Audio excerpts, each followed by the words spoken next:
محرم کے مہینہ جو ہے کیونکہ یہ نیا سال ہے، اس کی مبارک تو میں نے آپ کو دے دی ہے، لیکن اب دیکھیں سورۃ التوبہ میں اللہ سبحانہ تعالیٰ نے فرمایا کہ جب سے زمین اور آسمان بنے ہیں نا، تب سے 12 مہینے اللہ سبحانہ تعالیٰ نے بنائے ہیں۔ ڈویژن تبھی ہو گئی ہوئی ہے، ایسا نہیں ہے کہ بعد میں لوگوں نے سوچا اور اس کو ڈیوائیڈ کیا۔ اللہ سبحانہ تعالیٰ نے بتایا کہ ان میں سے 4 مہینے جو ہے نا وہ حرمت کے ہیں پہلے دن سے۔ اور آپ یہ دیکھیں کہ اسلام آنے سے پہلے مشرکین مکہ جو ان دنوں میں اگر باپ کا دشمن بھی، باپ کا قاتل بھی سامنے آ جاتا تھا نا، تو تب بھی اس کو پہ ہاتھ نہیں اٹھاتے تھے۔ اور اب ان مہینوں کو آپ دیکھیے کہ جیسے آپ آسانی کے ساتھ پتہ ہے یاد رہیں گے کہ اگر آپ حج کو درمیان میں رکھتے نا، ذی الحج کو، تو ذی الحج سے ایک مہینہ ادھر کا ذی القعدہ، ذی القعدہ، ذی الحج اور پھر ادھر محرم، یہ 3 مہینے، اور چوتھا مہینہ جو ہے وہ رجب کا مہینہ ہے۔ تو بعض علماء نے یہ بھی بتایا، حدیث میں بھی آتا ہے کہ کیونکہ ان زمانے میں کیا ہوتا تھا کہ جب قافلے نکلتے تھے نا تو لوگ لوٹ کھسوٹ کرتے تھے، مارتے تھے، قافلے لوٹے جاتے تھے۔ اور جب قافلے لوٹے جاتے تھے، نہ صرف یہ کہ سامان لوٹتے تھے، وہ جو آدمی اور عورتوں کو پکڑ لیتے تھے نا، ان کو وہ غلام بنا کے ان کو بیچتے تھے۔ وہ بالکل ایسے جیسے ان کا یہ کاروبار ہوتا تھا، انسان بکتے تھے اس زمانے میں۔ اللہ اکبر۔ تو اللہ سبحانہ تعالیٰ نے یہ 4 مہینے جو تھے حرمت والے رکھے تھے کہ جب حج کے لیے لوگ نکلتے تھے نا، تو 1 مہینہ پہلے سفر کے لیے نکلتے تھے اور 1 مہینہ جانے میں لگتا تھا، تو ان دنوں میں پھر ان کو یہ ڈر نہیں ہوتا تھا کہ ان کا قافلہ لوٹا جائے گا۔ اور پھر رجب کا مہینے میں یوزلی کیا ہوتا تھا کہ لوگ عمرے کے لیے نکلتے تھے، تو اس کی ایک یہ بھی وجہ ہے۔ دوسرا یہ کہ ابھی محرم کا مہینہ ہے، اللہ سبحانہ تعالیٰ نے، وہ کہتے ہیں نا کہ بزنس والے لوگوں کو اچھے سے پتا ہوگا کہ تھوڑی دیر کے بعد وہ ایک سیل لگاتے ہیں تاکہ ان کو زیادہ فائدہ، ایز اے کسٹمر ہمیں فائدہ بھی ہوتا ہے کہ by 1 get 1 free، by 1 get 2 free، اللہ سبحانہ تعالیٰ بائی 1 get thousands free لگا دیتے ہیں۔ تو اس مہینے میں آپ دیکھیں جو آپ نیکیاں کریں گے، جتنا دیکھیں اس کا فائدہ ہے نا کہ ہم نیکیاں کریں گے تو ثواب ملے گا، اتنا ہی اس چیز پہ بھی آپ دیکھیں کہ اگر غلط کام ہوگا یا غلط چیز ہم کریں گے تو گناہ بھی اتنا ہی زیادہ ہوگا۔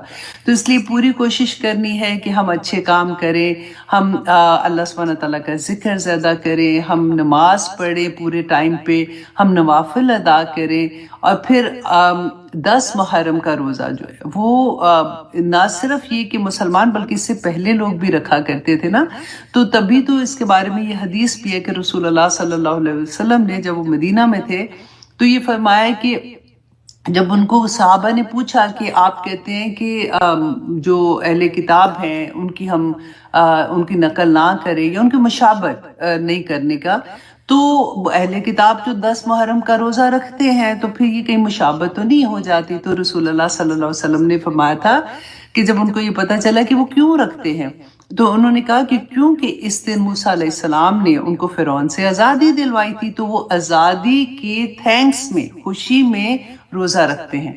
اتنا بڑا سبق ملتا ہے یہاں پہ کہ دیکھیے خوشیاں سیلیبریٹ کرنے کا طریقہ، کہ وہ کیا کرتے تھے، روزہ رکھ کے اللہ سبحانہ تعالیٰ کا شکر ادا کرتے تھے۔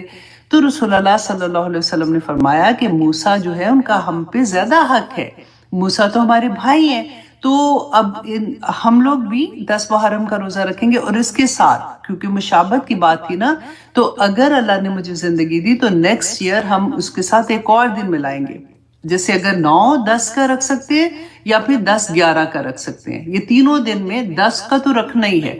اگر دیکھیں آپ کو فار ایگزامپل مشکل ہے نا روزہ رکھنا، تو صرف 10 کا رکھ لیں، کیونکہ 10 محرم کا روزہ رکھنے سے رسول اللہ صلی اللہ علیہ وسلم نے فرمایا تھا کہ پچھلے پورے سال کے گناہ معاف ہو جاتے ہیں۔ اب دیکھیں ہم کب سے، رمضان سے ہم کہہ رہے ہیں نا، آنے والے سال، پچھلے سال، اس سال کے گناہ معاف، تو الحمدللہ ایسے نہیں لگتا کہ اللہ سبحانہ، اور یہ کبیرہ گناہ نہیں ہوتے، یہ صغیرہ گناہ ہوتے ہیں، جیسے ہم سے یوزلی چھوٹے چھوٹے گناہ ہو جاتے ہیں۔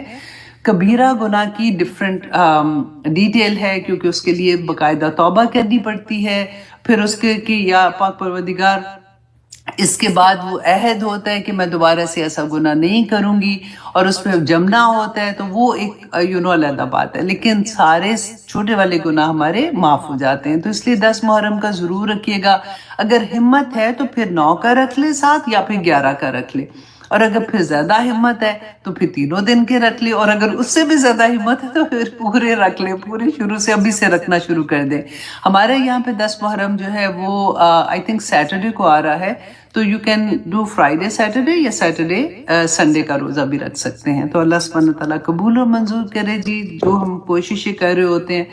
اچھا، اب ہم آج کا جو سبق ہے، جیسے ہم نے الحمدللہ لاسٹ ٹائم ہم نے سورت نازیات کمپلیٹ کی تھی، اس سے پہلے سورت نبا ہم نے کمپلیٹ کی۔ کوشش یہی ہو رہی ہے کہ جو ایون بڑی بھی صورتیں ہیں، لیکن کیونکہ چھوٹی چھوٹی آیات ہے نا، تو ہم ایک کلاس میں اپنی ایک سورہ کمپلیٹ کر سکیں انشاءاللہ۔ اور اللہ سبحانہ تعالیٰ نے جو ہمیں اس میں سبق دیے ہیں، جو احکامات دیے ہیں، اللہ سبحانہ تعالیٰ سے دعا کرتے ہیں کہ یا پاک پروردگار ہمیں عمل کرنے والا بنا دے۔ اور اگر آنیسٹلی 30ویں پارے کے بعد بھی عمل نہیں بدلے گا نا، تو پھر تو اللہ کچھ نہیں کہہ سکتی ہوں، کیونکہ اتنی خوبصورت آیات ہیں اور بیسیکلی ڈرنے والی آیات ہیں کہ اللہ سبحانہ تعالیٰ نے کھول کھول کے بیان کر دیا کہ آخرت میں کیا ہونے والا ہے۔ جب ہماری آنکھ بند ہوگی اس دنیا سے، ہمارا سفر اگلی دنیا میں جائے گا تو کیا ہوگا، اور پھر بھی اگر کسی کو سمجھ نہ آئے تو پھر ہم کیا کر سکتے ہیں نا۔ اب آج ہم انشاءاللہ سورت عبسہ سے اپنی کلاس کا آغاز کریں گے۔ سورت عبسہ جو ہے یہ مکی دور کی سورہ ہے، اور اس میں 42 آیات ہیں، چھوٹی چھوٹی آیات ہیں، 42 آیات ہیں، اور اس میں ایک رکوع ہے، ٹھیک ہے۔ تو سب سے پہلے تو ہم یہ دیکھیں کہ یہ جو سورہ ہے یہ ایک صحابی رسول ہیں، ان کے بیسیکلی شروع کی 16 آیات جو ہے نا، یہ ان کے لیے نازل ہوئی تھی۔ بڑی پیاری سورہ ہے آنیسٹلی۔ سب سے پہلے تو ہم یہ دیکھیں گے کہ شروع میں کہ طلب اور تڑپ، دو چیزیں آپ یاد رکھنا، طلب اور تڑپ، یہ جب تک نہیں ہوگی نا تو قبولیت کوئی نہیں ہوتی ہے۔ اللہ سبحانہ تعالیٰ نے فرمایا تھا نا کہ اللہ یہدی من اناب، کہ اللہ سبحانہ تعالیٰ اس کو ہدایت دیتے ہیں جو رجوع کرتا ہے۔ رجوع کیا ہوتا ہے؟ جو چاہتا ہے، جو طلب اس کے اندر پیدا ہوتی ہے نا، تو اللہ سبحانہ تعالیٰ عطا کر دیتے ہیں۔ تو آج کی سورہ میں ہم یہ طلب کے بارے میں پڑھیں گے۔ پھر ہم سب سے بڑی بات یہ بھی پڑھیں گے کہ جو ہمارے 2 ایکشن ہوتے ہیں نا، جیسے ہماری نیت اور ہمارا عمل، ہماری نیت اور ہمارا ایکشن، اس کے بارے میں ہم دیکھیں گے، کیونکہ ہم لوگ اتنی کئی دفعہ بڑی بات کہہ دیتے ہیں نا کہ کسی کو اتنی بری بات طرح سے تانا دے دیں گے، یا اس کو اپنے آپ کو اتنا سمجھ کے اس کی انسلٹ کر دیں گے، اور اگر کوئی کہے گا تو ہم آرام سے یہ کہہ دیتے ہیں کہ بھئی میرے دل میں ایسی کوئی بات نہیں ہے، میری نیت اللہ جانتا ہے، میری نیت خراب نہیں تھی، میرے جو بس آدم میں تو سیدھی سیدھی بات کی ہے۔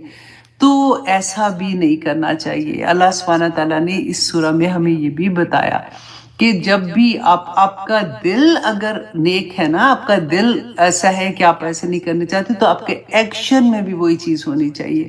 نہ صرف ایکشن، اس سورہ میں آپ احساسات جو ہوتے ہیں نا، جیسے وہ کیسے ظاہر کرتے ہیں، احساسات تو شکل کی صورت میں نہیں سامنے آتے نا، وہ ہمارے تاثرات جیسے کہتے ہیں، تاثرات سے ہوتے ہیں، ہمارے چہرے کے تاثرات سے، ہماری باڈی لینگویج سے لوگوں کو پتہ چل جاتا ہے نا کہ تو دے آر انکمفرٹیبل، یا they are fine, they are happy, they are not happy.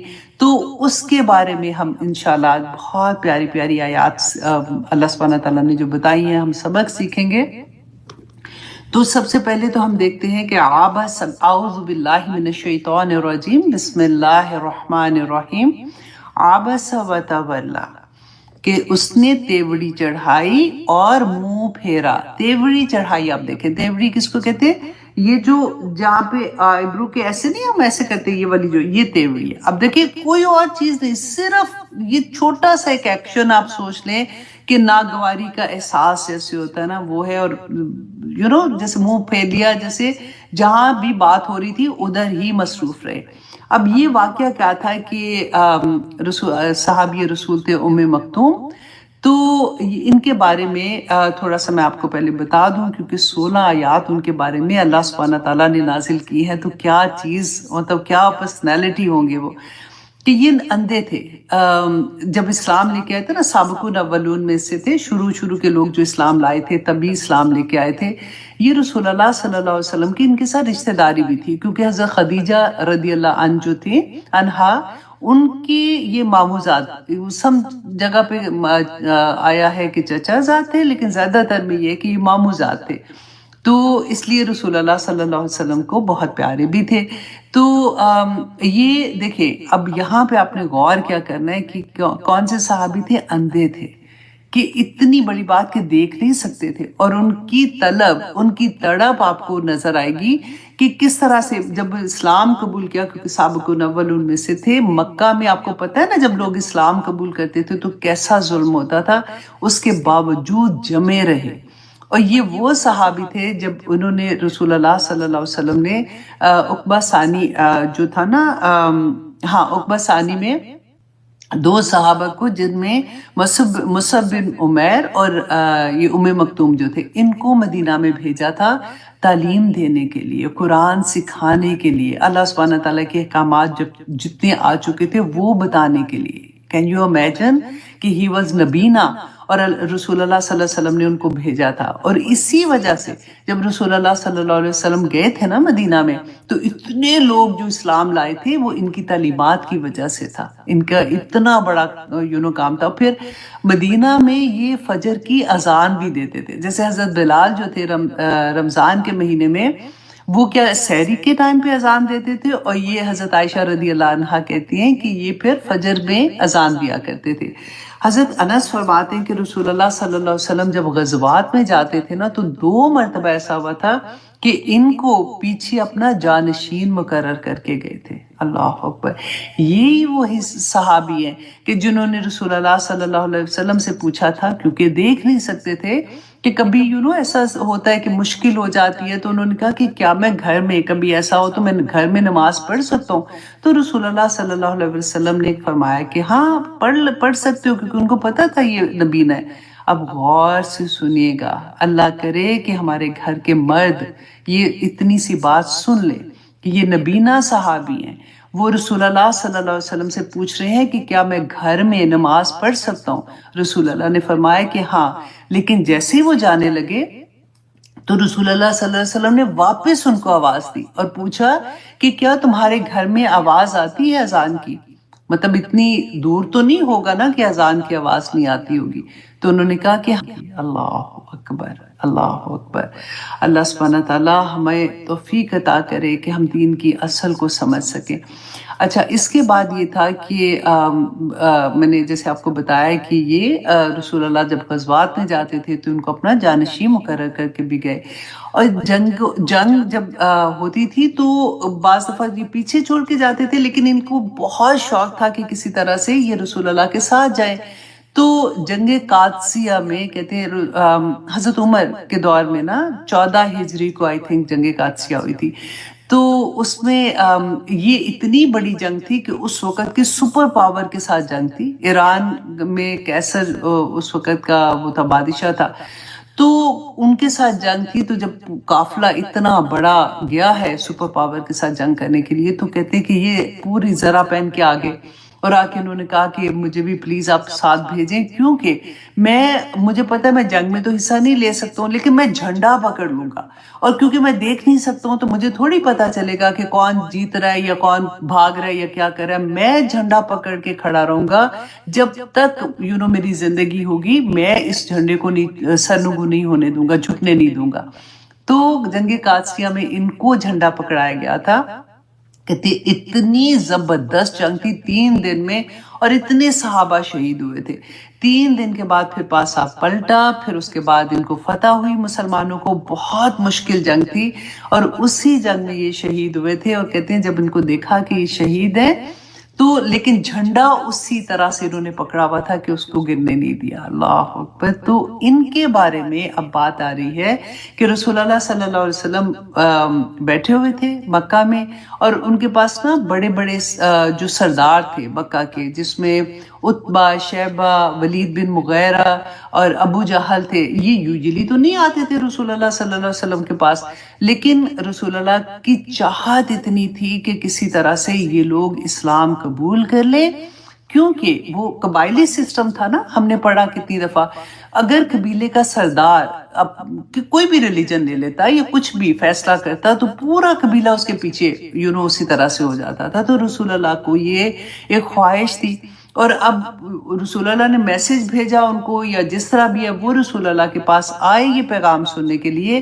اور جب وہ وہاں پہ بیٹھے ہوئے تھے تو رسول اللہ بتا رہے تھے، قرآن کی پیغام دے رہے تھے، تو وہ ہر بات پہ نا یس ہاں ہاں جیسے کر رہے ہیں. تو رسول اللہ کو بہت خوشی تھی کہ یہ شاید ایکسیپٹ کر رہے ہیں اس بات کو. اتنے میں کیا ہوا کہ عبداللہ ابن ام مکتوم جو تھے، یہ کیونکہ بتایا نا کہ مسجد کے ساتھ ہی وہاں پہ رہتے تھے، مکہ کے مسجد کے پاس ہی تھے. تو کہتے کہ انہوں نے کیونکہ یہ رسول اللہ صلی اللہ علیہ وسلم سے قرآن سن بھی رہے تھے اور حفظ بھی کر رہے تھے، تو انہوں نے کیا کیا کہ یہ ان کو نظر تو نہیں آ رہا تھا نا، تو یہ چل کے آئے اور دور سے ہی رسول اللہ کو پکارنا شروع کی کہ یا رسول اللہ نے جو آپ کو علم دیا ہے اس میں سے مجھے کچھ سکھائیے. کوئی آیا کے بارے میں پوچھ رہے تھے. اب رسول اللہ صلی اللہ علیہ وسلم کیونکہ ان کے ساتھ مصروف تھے، تو ایک ہوتا ہے نا کہ ایک آپ سوچئے کہ کوئی کسی کے ساتھ آپ کے گھر میں کوئی ایسا آپ نے انوائٹ کیا ہوا ہے، کسی کو آپ نے کوئی بات کہنی ہے ایسی، اور ان کے ساتھ ڈسکشن ایسی ہو رہی ہے، تو باہر سے آپ کا ہی کوئی جاننے والا ایسا جو روز ہی آپ کو ملتا ہے. اب آرام مطلب کیونکہ یہ تو ایوری ڈے آتے تھے، نماز بھی پڑھتے تھے، سیکھ بھی رہے تھے، رسول اللہ کے رشتہ داروں میں سے بھی تھے. تو آپ ایک دم سے کہے کہ میں فوکس ہو کے ان کے ساتھ بات کر رہا ہوں، تو مجھے تھوڑا سا وہ جو ایٹیٹیوڈ ہو جاتا ہے انسان کے اندر. اللہ اکبر. اب سوچے یہ قرآن کی حقانیت کی آیا ہے کہ رسول اللہ صلی اللہ علیہ وسلم مشرکین مکہ کہتے تھے نا کہ یہ خود ہی گھڑ لیا قرآن یا سیکھ کے کر لیا. تو اگر خود گھڑا ہوتا تو یہ سورہ کبھی رسول اللہ نہیں اس کے اندر شامل کرتے نا. اللہ سبحانہ تعالیٰ نے صرف یہ جو ایسے تیوری چڑھانے کی وجہ سے اور ان کی طرف دھیان نہ دینے کی وجہ سے 16 آیات نازل کر دی کہ عبس وتولی، کہ آپ نے تیوری چڑھائی اور آپ نے کیا کیا، آپ نے منہ پھیرا. کہ یہ رائٹ اپنے پہلے بھی ہم نے پڑھا ہے نا، وہ کون سا تھا، ویل لکل ہمزۃ لمزہ. وہ بھی دیکھیں کیا تھا کہ اللہ سبحانہ تعالیٰ نے فرمایا کہ تان دینے والے یا پھر چغل خور جو ہے ان کے لیے وائل ہے. تو قرآن پاک میں کہتی ہوں اتنی خوبصورت نصیحتیں ہیں کہ انسان کا کریکٹر، پورا کردار جو ہوتا ہے نا وہ نکھر کے سامنے آ جاتا ہے. کہ یہاں پہ اللہ سبحانہ تعالیٰ نے اس ایک جو تیوری چڑھانے کی وجہ سے کہا کہ ان جاءہ الاعمی، کہ جب آیا آپ کے پاس ایک نبینا. اب دیکھیں یہاں پہ صحابی جو تھے اللہ سبحانہ تعالیٰ اس کا نام بھی لے سکتے تھے، یہاں پہ اللہ سبحانہ تعالیٰ نے نبینا کیوں کہا؟ کیونکہ دیکھیں اکثر کیا ہوتا ہے کہ ہمارے ارد گرد ہماری سوسائٹی میں جو ایسے لوگ ہوتے ہیں نا جو پیدائشی طور پر یا کچھ ایسے ہوتے ہیں کہ وہ تھوڑے پیچھے ہوتے ہیں، یا فار ایگزامپل لنگڑانا جس کو کہتے ہیں، یا ہکلانا، یا دیکھنا نہ، یا کوئی بھی ایسی والی چیز ہوتی ہے جو نیچرلی اللہ سبحانہ تعالیٰ کی طرف سے ایک آزمائش ہی ہوتی ہے ان کے اوپر بھی، تو ہم ان کو کس جگہ پہ رکھتے ہیں؟ یہاں پہ آپ غور کریں کہ یہ نبینا صحابی ہیں اور دوسری طرف سردار ہیں، بڑے بڑے لوگ جن کے ترستے تھے رسول اللہ کہ کسی طرح سے یہ اسلام لے. ان کا اپنا تو کوئی مقصد نہیں تھا. اللہ سبحانہ تعالیٰ نے دونوں کو ایک جگہ پہ لا کے ان صحابی رسول کو کس جگہ پہ پہنچا دیا کہ دنیا کے لحاظ سے اگر وہ پیچھے ہے نا تو صرف اس لیے کہ ان میں دین کی تڑپ ہے، تو اللہ سبحانہ تعالیٰ نے ان کو وہ مقام عطا کیا. تو اللہ سبحانہ تعالیٰ فرماتے ہیں وَمَا يُدْرِيكَ لَعَلَّهُ يَزَّكَّىٰ، کہ آپ کو کیا چیز آپ کو بتائے، کہ کیا چیز ہے بتائے آپ کو کہ شاید کہ وہ پاک ہو جائے، کہ شاید کہ وہ اور پاکیزگی اختیار کرتا ہے. یہ جو ہے نا لفظ پاکیزگی اختیار کرنا، جیسے کہتے ہیں اس کو کہ تزکیہ نفس کر لیتا. اب یہاں پہ ہم نے یہ بھی سوچنا ہے، دیکھیں تزکیہ نفس جو ہوتا ہے نا یہ بہت مشکل ہے. ہم اکثر یہ کہتے ہیں نا کہ اتنی دیر سے کلاسز میں جا رہی ہے، سارا وقت قرآن بھی پڑھتی ہے، اب اس کی زندگی میں تو عمل تو کوئی بھی نہیں اس کا بدلا. یہاں سے آپ کو بہت بڑا سبق ملے گا کہ پاکیزگی جو ہوتی ہے نا، تزکیہ نفس، یہ ہوتا ہے کہ جب کوشش کر کے صفائی کرنا. آپ گھر کی جب صفائی کرتے ہیں تو ایسا تو نہیں ہوتا کہ آپ نے ایک جھاڑو لگا تو سارا گھر صاف ہو گیا، ٹائم لگتا ہے نا.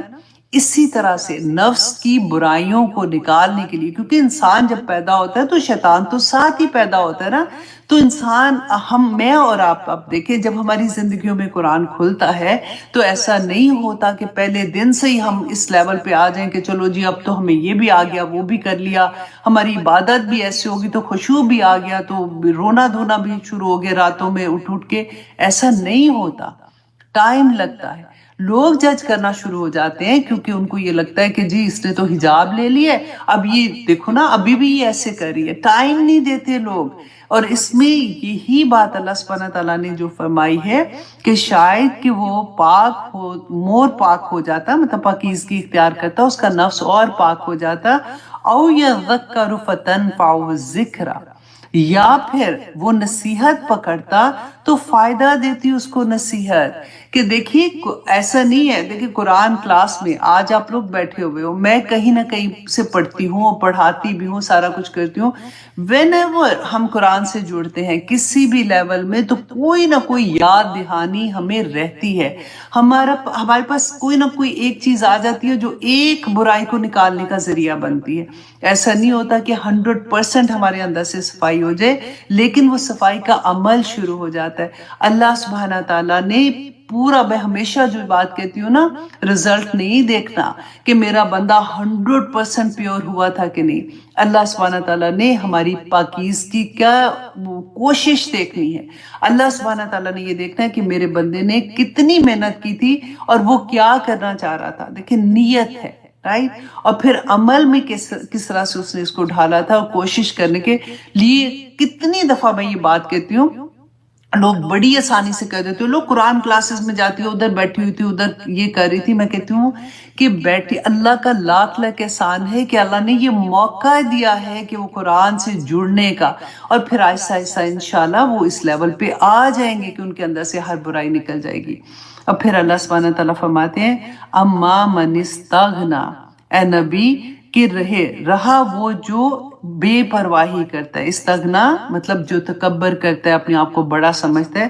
فَأَنْتَ لَهُ تَصَدَّى، تو کیا آپ اس کی طرف متوجہ ہوتے ہیں؟ اس سے کتنا بڑا سبق ملتا ہے کہ وہ لوگ جو دین سے دوری کر کے بیٹھے ہوئے ہیں نا، اور اپنے آپ کو بڑا تکبر میں سمجھتے ہیں، ان کے مقابلے میں اب آپ اپنی زندگی دیکھیے. جب ہمارا ملنا جلنا ہوتا ہے، اب ہر انسان کا ایک اپنا ہوتا ہے کہ اسٹیٹس ہوتا ہے کہ میں جی میرے دوست ملنے والے ایسے تو میں ان لوگوں میں ملتی ہوں، ان لوگوں میں ملتی ہوں.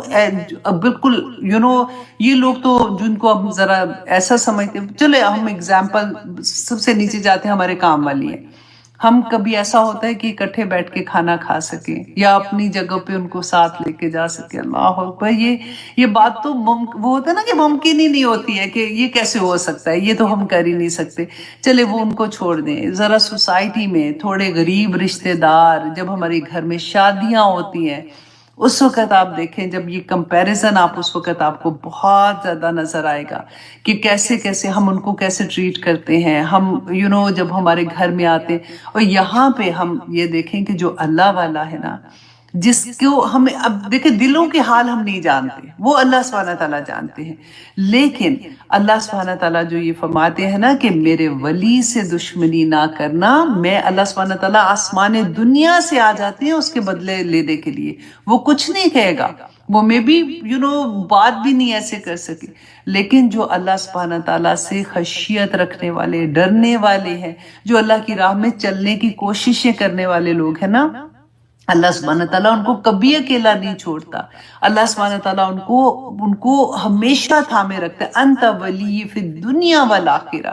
ہمارے پاس دنیا کا کرائٹیریا فرق ہے کہ امیر سے امیر تر سے دوستی کرنے کی کوشش، اور نام سے نام تر کہ وہ تو اتنا پاپولر، وہ اتنا مشہور، وہ ایسا، اور جو ایسے والے لوگ ہوتے ہیں ان کے ساتھ ہم اگنور کرنے کی کوشش کرتے ہیں. یہاں پہ اللہ سبحانہ تعالیٰ نے دیکھیں کس طرح سے اتنے بڑے سرداروں کے سامنے اپنے ایسے بندے بندے کا جو اللہ سبحانہ تعالیٰ جس کا بتا رہے کہ دنیا میں اگر دیکھا جائے تو پیدائشی طور پہ وہ تھوڑا کمزور انسان ہے، تو اللہ سبحانہ تعالیٰ کا کیا مقام اس کو عطا کر دیا کہ رسول اللہ صلی اللہ علیہ وسلم سے اللہ سبحانہ تعالیٰ نے کہا کہ آپ نے تیوری چڑھائی اور منہ پھیرا، ایسا نہ کرے۔ کیوں؟ کیونکہ دیکھیں رسول اللہ صلی اللہ علیہ وسلم نے کوئی ایسی بڑی بات تو نہیں تھی، کیونکہ یہ ایک ایگزامپل بنی تھی۔ رسول اللہ صلی اللہ علیہ وسلم کا اگر یہ عمل رہتا تو کل کو کوئی بھی کہتا کہ ہم نے حدیث میں جیسے ہم پڑھتے ہیں کہ ہاں رسول اللہ کے پاس جب وہ آئے ہوئے تھے سردار، تو وہ جو ایک عام بندہ آیا تھا ان سے بات کرنے کے لیے، تو انہوں نے تیوری چڑھائی، ان کو کوئی پسند نہیں بات آئی، انہوں نے کہا اچھا تھوڑا سا ٹھہر کے آنا، ابھی میں ان سے بات کروں، تو ایک چیز بن جاتی ہے۔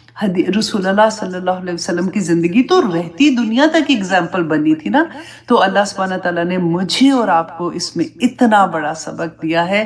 دیکھیں جو استاد ہیں، اب اس در آج الحمدللہ مجھے پتا ہے کہ بہت سے ایسے اسٹوڈنٹ بھی ہیں، ایسے ٹیچرز بھی ہیں جو کلاس یہ سن رہے ہوتے ہیں، ان کے لیے بہت بڑا سبق ہے کہ جب کوئی طلب کے ساتھ آپ کے پاس آتا ہے نا اسٹوڈنٹ، یا فار ایگزامپل آپ کو کوئی اسٹوڈنٹ کال کرتا ہے کہ میں پڑھنا چاہتی ہوں لیکن میں فیس نہیں پے کر سکتی ہوں۔ ہمارے بہت سے اسٹوڈنٹ ایسے ہوتے ہیں، اور اللہ سبحانہ تعالیٰ ان کے رزق میں برکتیں ڈالے۔ بہت سے لوگ ایسے ہیں جو ان اسٹوڈنٹ کی فی وہ چاہتے ہیں کہ ہم ایون ٹیچرز کو میسیجز جاتے ہیں کہ آپ کی کلاس میں جو جتنے بھی اسٹوڈنٹ ایسے ہیں، ہم ان کو صدقہ جاریہ کے لیے فیس دینا چاہتے ہیں، تو وہ کین وی پے دس؟ تو لیکن ان ٹیچرز کے لیے یہ بہت بڑا میسج ہے کہ اگر کوئی طلب کے ساتھ آ گیا اور آپ کا کوئی اتنا سا ایٹیٹیوڈ بھی بدلا نہ ان کے ساتھ، تو آپ دیکھ لیجئے گا کہ اللہ سبحانہ تعالیٰ کہاں سے اس کا بدلہ لینے آ جائیں گے۔ تو اس لیے کبھی ایسا نہ کرنا کہ جو طلب کے ساتھ آیا ہے، قرآن سیکھنے کے لیے آیا ہے، دین سیکھنے کے لیے آیا ہے، وہ ہماری سر آنکھوں پہ ہوتا ہے۔ بس یہ چیز کا خیال رکھیے گا۔ اور یہاں پہ ایک اور چیز بھی پتہ چلتی ہے کہ دیکھیں جب کوئی ایسا انسان جو اب مکتوم جو تھے، یہ تو دیکھ بھی نہیں سکتے تھے نا، انہوں نے تو دیکھا بھی نہیں تھا کہ رسول اللہ نے کوئی تیوری چڑھی ہے یا دوسری طرف منہ کیا یا کچھ بھی، انہوں نے تو نہیں دیکھا۔ آنسر کون کر رہے ہیں؟ ان کی جگہ پہ اللہ سبحانہ تعالیٰ کر رہے ہیں، ہے نا۔ آپ یہاں پہ دیکھیے کہ وہ لوگ جو مظلوم ہوتے ہیں نا، وہ کسی بھی طرح سے، آپ سوچیں کہ کسی کے گھر میں بہو لے کے آئے فار ایگزامپل، پتہ ہے کہ اس کا پیچھا کوئی نہیں ہے، اکثر لوگ یہ کہتے ہیں نا کہ اب پیچھا تو اسٹرانگ ہے نہیں، اب اس نے جانا کدھر ہے، تو وہ پھر خامن کو بھی وہ فائدہ اس سے اٹھاتا ہے، اس کے سسرال والے بھی اٹھاتے ہیں، اس کی بےزتی کرنے کے لیے اس نے کدھر جانا ہے، بس ٹھیک ہے جو مرضی کر لو۔ اللہ سبحانہ تعالیٰ ایسے بندے کا حساب خود لیتے ہیں۔ مظلوم کی آہ سے ڈرنا چاہیے۔ رسول اللہ صلی اللہ علیہ وسلم نے فرمایا تھا کہ اگر آپ کسی پہ ظلم کرتے ہیں نا، ایون دو وہ مسلمان نہیں ہے، یا تو ہم پڑھ رہے تھے نا کہ وہ قرآن کا علم لینے آئے تھے، رسول اللہ صلی اللہ علیہ وسلم نے فرمایا تھا ایون دو وہ مسلمان بھی نہیں ہے، اللہ کو مانتا بھی نہیں ہے، اگر آپ کسی پہ ظلم کرتے ہیں تو مظلوم کی آہ جو ہے نا وہ ساتوں آسمان پار چلی جاتی ہے۔ تو اللہ سبحانہ تعالیٰ نے یہاں پہ ہمیں اتنا پیارا سبق دیا کہ رسول اللہ صلی اللہ علیہ وسلم کو فرمایا کہ وہ لوگ جو اپنے آپ کو بے پرواہی کر رہے ہیں، کوئی ان کو شوق ہی کوئی نہیں ہے دین سیکھنے کے لیے، آپ ان پہ پریفر کر رہے ہیں، پریفرنس دے رہے ہیں ان کو جو اللہ کا ولی ہے، بیسیکلی جو اللہ کے دین سیکھنے کے لیے کوشش کر کے نکل رہے ہیں۔ آپ اپنی کوششیں دیکھیے ہمارے پاس 100 بہانے ہوتے ہیں، ہائے میرے طبیعت ٹھیک نہیں تھی اس لیے سبق نہیں سنایا، میرے پاس ابھی تو یاد بھی نہیں رہتا، اب تو چھوڑے نا، اب تو لکھنا بھی نہیں آتا، اب کیا سیکھیں گے، اچھا گھر میں شادی ہے تو ابھی نہیں کرنا، ابھی تو آج تو یہ ہو گیا وہ گیا، 100 بہانے۔ یہاں پہ کوئی بہانہ ہے؟ مکتوم دیکھیں دیکھ نہیں سکتے، اور آپ سوچیے کہ ان کی کوشش کیا ہوگی کہ کس مشکل سے وہ اپنے گھر سے کس کو سہارا لیا ہوگا، کسی کو کہا ہوگا مجھے وہاں تک چھوڑو، کس ہمت سے وہ وہاں تک پہنچے، صرف اس لیے کہ وہ دین سیکھ سکیں۔ رسول اللہ صلی اللہ علیہ وسلم سے کوئی ایک مسئلہ قرآن کا پوچھا، کوئی ایک آیا کی تفسیر پوچھی ہوگی، تو ہم اپنی چیز دیکھیں اور ہمیشہ مکتوم کو سامنے رکھیے گا کہ یا پاک پروردگار مجھے ہمت عطا کرنا، تاکہ میں قرآن کا علم صحیح طرح سے حاصل کر سکوں، کیونکہ قرآن کے بارے میں آگے اللہ سبحانہ تعالیٰ جو فرمائیں گے نا تو دل خوش ہو جاتا ہے کہ اللہ سبحانہ تعالیٰ فرماتے ہیں فَأَنْتَ لَهُ تَصَدَّىٰ، تو آپ اس کے لیے توجہ دیتے ہیں وہ جو بے پرواہی کرتا ہے۔ اور آیہ نمبر 7 میں اللہ سبحانہ تعالیٰ فرماتے ہیں وَمَا عَلَيْكَ أَلَّا يَزَّكَّىٰ، اللہ اکبر، اے نبی آپ پہ نہیں ہے اس کو پاک کرنا، کیونکہ پاک کرنے کے لیے نا اس کو خود ہی کوشش کرنی ہے۔ اس وجہ سے آپ کا کام صرف پیغام پہنچا دینا ہے۔ یہ تمام ٹیچرز کے لیے بھی میں کہوں گی کہ ہمارا کام کیا ہوتا ہے کہ پیغام پہنچا دینا۔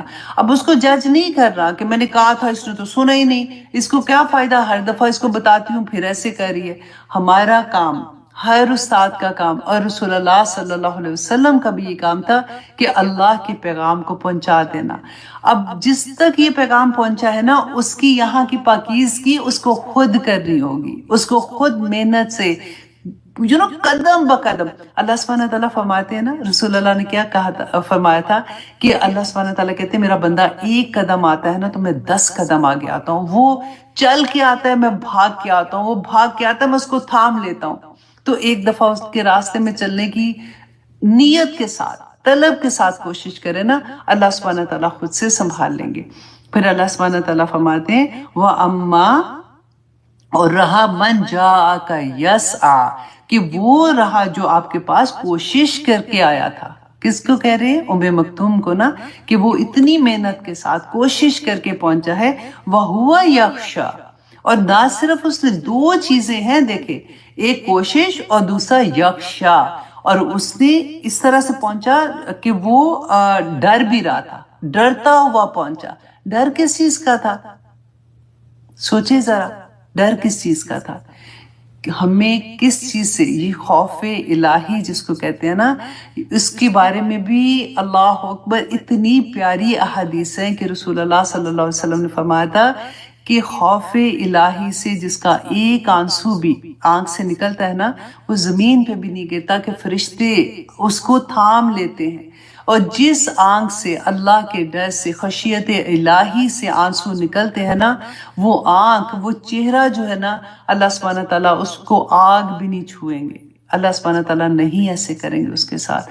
اسی لیے جو صحابہ تھے، جو علماء تھے، کہتے ہیں جب وہ روتے تھے نا تو وہ وہی آنسو پورے مل لیتے تھے اپنے اوپر کہ یہ خشیت۔ ایک ہمارے آنسو ہوتے ہیں نا، ہمارے تو اپنے دکھوں کے آنسو ہوتے ہیں، یا اللہ یہ دعا پوری نہیں ہوئی تو یا اللہ یہ کیا ہو گیا تو یا اللہ، میں اس کی بات نہیں کر رہی ہوں، خشیت الہی کے آنسو کہ یا پاک پروردگار میں کوشش تو کر رہی ہوں، پتہ نہیں میں تیرے سامنے جاؤں گی میرا عمل اس طرح کا ہوگا کہ نہیں ہوگا، اللہ سبحانہ تعالیٰ پتہ نہیں میں کامیاب ہوں گی کہ نہیں ہوں گی، یا پاک پروردگار مجھے جنت میں کسی طرح سے بھیج دینا، یا پاک پروردگار میرے اعمال نہ دیکھنا، یا اللہ تو اپنی رحمت نازل فرمانا، یا اللہ تو اپنا کرم کرنا، میں اس قابل نہیں ہوں۔ یہ ہوتی ہے خشیت الہی، کبھی امید ہوتی ہے اور کبھی خوف ہوتا ہے۔ ہم سورۃ رحمان میں بھی، سورۃ الرحمن میں ہم پڑھتے ہیں نا کہ اللہ سبحانہ تعالیٰ نے فرمایا کہ وَلَمَنْ خَافَ مُقَامَ رَبِّهِ جَنَّتَانِ، کہ وہ لوگ جو اللہ کے خوف سے، وَلِمَنْ خَافَ مُقَامَ رَبِّهِ، جو اللہ کے سامنے کھڑے ہونے سے ڈر گیا۔ ہم کہتے ہیں ڈراؤ نا، کیا یہ اب کوئی نہیں ڈرنے کی تو اس میں بات ہی کوئی نہیں ہے۔ اللہ سبحانہ تعالیٰ خود فرما